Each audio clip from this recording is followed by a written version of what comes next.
మీరు చూస్తున్నారు FIR news. తాజా వార్తలు, కీలక అప్డేట్స్ కోసం మా ఛానల్ను సబ్స్క్రైబ్ చేయండి. ఈ రాష్ట్రంలో వైసీపీ గొడ్డలి పార్టీ వారు కూటమి ప్రభుత్వాన్ని ఎలానే ఇరుకులు పెట్టాలి, కూటమి ప్రభుత్వం చేస్తున్నటువంటి సంక్షేమం అభివృద్ధిని ప్రజల్లో ఎంత బలంగా ఉందో దాన్ని అంతే డ్యామేజ్ చేయాలనే ఉద్దేశంతో ఏకైక లక్ష్యంతో ప్రతిరోజు లేనిపోని నిందలు రాష్ట్రంలో అలజడులు సృష్టిస్తా, ప్రతి నియోజకవర్గంలో గొడవలు కులాల మధ్య చిచ్చు పెట్టుకుంటా, ప్రజల్లో విధ్వంసం చేస్తూ, రోడ్ల మీదకి వెళ్ళి విధ్వంసం చేస్తూ, రెచ్చగొట్టే వ్యాఖ్యలు చేస్తూ ప్రజలను అలాగే అధికార పక్షాన్ని ఇరుకున పెట్టే విధంగా వాళ్ళు వ్యవహరిస్తున్నారు. గొడ్డలి పార్టీ నాయకులకు ఒకటే చెప్తున్నాం, రాష్ట్రంలో అభివృద్ధి పైన సరే, సంక్షేమం పైన సరే 2019 నుంచి 24 వరకు మీరేం చేశారు, ఈ 2 ఏళ్లలో మేము ఎన్ని సంక్షేమం చేశాము, ఎంత అభివృద్ధి చేశాము అనే దానికి కూడా మేము సిద్ధంగా ఉన్నాం. కేవలం ఈ 2 ఏళ్ల కాలంలోనే కూటమి ప్రభుత్వం 150,000 కోట్లతో ఈరోజు సంక్షేమాన్ని చేసింది. ఎందుకు రాజీనామా చేయాలి నారా లోకేష్ గారు?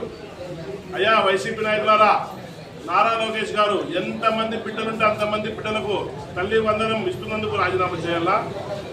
ప్రతి పేదవాడి, ప్రతి విద్యార్థికి, ప్రతి ప్రభుత్వ పాఠశాల చదివే విద్యార్థులకు సన్న బియ్యం ఇచ్చి నాణ్యమైన భోజనం పెడుతున్నందుకు రాజీనామా చేయాలా?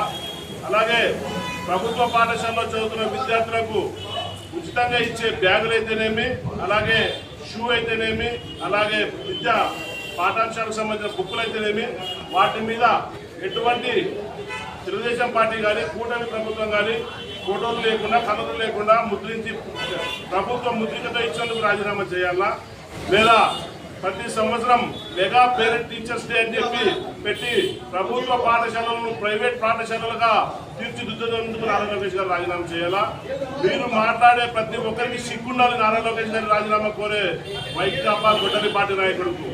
ఇన్ని సంక్షేమ పథకాలు ప్రతి పేదవాడి విద్యార్థులకు నాణ్యమైన విద్య, అలాగే వైద్యం, ఇలాంటివన్నీ కూటమి ప్రభుత్వం ఎన్నో చేస్తోంది. అందుకోసం ఆయన రాజీనామా చేయమన్నారా? నిజంగా మీకు చిత్తశుద్ధి ఉంటే మీరు ప్రజల్లోకి రండి, అసెంబ్లీలోకి రండి. మీరు ఏదైనా ఉంటే డిఎస్సీ మీద చర్చ పెడదాం అసెంబ్లీలో, మీకు అసైన్మెంట్ కేటాయిస్తారు. అంతేగాని మీకు చేత కాకుండా మాట్లాడుతున్నారు. అలాగే మన ఆదరణ నియోజకవర్గంలో ఒక మాజీ ప్రజా ప్రతినిధి గారు మాట్లాడారు. మొన్న పేకాట ఆడడానికి వేరే రాష్ట్రానికి తరలిపోతున్నారు. ఈ ఆంధ్రప్రదేశ్ రాష్ట్రంలో పేకాట ఆడటం లేదు. ఈ ఆంధ్రప్రదేశ్ రాష్ట్రంలో పేకాటని కూడా ఆడిస్తే ఆంధ్రప్రదేశ్ రాష్ట్రానికి ఆదాయం వస్తుందని చెప్తున్నారు. అయ్యా సాయప్రసాద్ రెడ్డి గారు, ఆంధ్రప్రదేశ్ రాష్ట్రం ఎలా అభివృద్ధి చెందాలో నారా చంద్రబాబు నాయుడు గారికి తెలుసు, ఎలా మన గ్రోత్ పెంచాలో నారా చంద్రబాబు నాయుడు గారికి తెలుసు. మీలాగా వైసీపీ ప్రభుత్వం లాగా విధ్వంసం చేసో, లేదంటే అక్రమ వ్యాపారాలు చేసో, లేకుంటే అక్రమ మద్యమంబో, లేదంటే ఇల్లీగల్ యాక్టివిటీస్ చేసో ప్రభుత్వానికి ఆదాయం అవసరం లేదు. ప్రభుత్వం ఏ విధంగా పెట్టుబడులు వస్తే ఆదాయం వస్తుంది, ఎలాంటి కంపెనీలు వస్తే ఆదాయం వస్తుంది, ఎలాంటి కంపెనీలు వస్తే నిరుద్యోగ యువతులకు ఉద్యోగాలు వస్తాయనేది నారా చంద్రబాబు నాయుడుకి తెలుసు. ఈ వయసులో కూడా ప్రధానమంత్రి నరేంద్ర మోడీ గారు అయితేనేమి, నారా చంద్రబాబు నాయుడు గారు అయితేనే నిత్యం రేయింబాలు రాష్ట్రాలు దేశం తిరుగుతూ పెట్టుబడులను ఆకర్షిస్తూ 20 లక్షల ఉద్యోగాల కల్పనే ధ్యేయంగా ఈ కూటమి ప్రభుత్వం పనిచేస్తుందని తెలియజేస్తున్నాను. ఇంకొక మాట మాట్లాడతారు మీరు, అంటే మీరు ఒప్పుకున్నట్టే కదా ఈ ఆంధ్రప్రదేశ్ రాష్ట్రంలో పోలీస్ వ్యవస్థ ఎంత కఠినంగా ఉందో, గంజాయి అయితేనేమి, అక్రమ మద్యం అయితేనేమి, ప్యాకెట్ కానీ ఇవన్నీ ఇక్కడ ఆడిస్తానే కాబట్టి మీరే చెప్తున్నారు పక్క రాష్ట్రాల్లో ఆడుతున్నారు. అంటే మీరు మీ ప్రభుత్వంలో అలవాటు పడారు. ఇక్కడ గంజాయి ప్రోత్సహించి అక్రమ మద్యం అమ్మి అలాగే ప్యాకెట్ ఆడిస్తూ రాష్ట్ర ప్రజలకు తెలుసు. ప్రతి వైకాపా ప్రజాప్రతినిధులతో పేకాట ఆడలేదా 2019 నుంచి 14లో?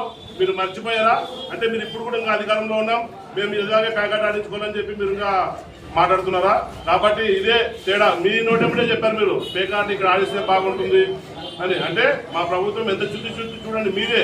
అందుకే దయచేసి ఇలాంటి మాటలు మాట్లాడద్దండి. ఏదైనా ఉంటే నిజాలు మాట్లాడండి, వాస్తవాలు మాట్లాడండి.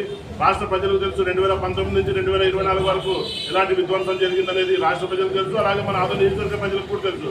కాబట్టి కేవలం ప్రజలను మభ్యపెట్టే విధంగా మీరెన్ని రెచ్చగొట్టే మాటలు మాట్లాడినా, మీరెన్ని కోడికత్తి డ్రామాలు వేసినా, మీరెన్ని గులకరాలతో డ్రామాలు ఆడినా, ఇలాంటి విధ్వంసాలు ఎన్ని చేసినా మిమ్మల్ని ఎవరు ఇది చేయరు. కాబట్టి దయచేసి కూటమి ప్రభుత్వం అండగా ఉంది ప్రజలకు, ప్రతి పేదవాడికి అండగా ఉంటుంది, ప్రతి విద్యార్థికి ఉంటుంది, ప్రతి నిరుద్యోగులకు అండగా ఉంటుంది, అందరికి ఉద్యోగాలు కల్పిస్తాం, ప్రతి ఒక్కరి జీవితాల్లో ఆనందం చూస్తాం. కాబట్టి ఈ 3 నెలల రాబోయే రోజుల్లో ఇంకా సంక్షేమం, అభివృద్ధి లాంటి కార్యక్రమాలు ఎన్నో చేస్తాం. కాబట్టి వైకాపా నాయకులారా, గొడ్డలిపాటి నాయకులారా, దయచేసి మీ దుష్ప్రచారం చేయొద్దండి. ఇకనైనా చేతనైతే రేపు జరగబోయే 10వ తారీఖు నుంచి అసెంబ్లీకి జరుగుతూ ఉంది. వారం పాటు మీ నాయకులు, మీరు ఎమ్మెల్యేలు 11 మంది ఉన్నారు కదా, మీరు అందరండి మీ జగన్మోహన్ రెడ్డి రమ్మను. ఇదే డిఎస్సీ పైన చర్చించడానికి మా ప్రభుత్వం సిద్ధంగా ఉంది. రేపు అసెంబ్లీలో స్పెషల్ క్లాసులు పెట్టి డిఎస్సీ పైన చర్చించడానికి మా లోకేష్ గారు చెప్పారు. కాబట్టి మీరు వస్తారని చెప్పి ఆశిస్తున్నాం. మీరు రాకపోతే మీకు మనుగడ లేదు. దయచేసి ఇంకా మీరు ఎక్కడ కూడా ప్రజల్లోకి పోవడానికి వీల్లేదని చెప్పి నేను సవాల్ చేస్తున్నాను. నా పేరు వెంకటేష్ చౌదరి, తెలుగుదేశం రాష్ట్ర కార్యదర్శి.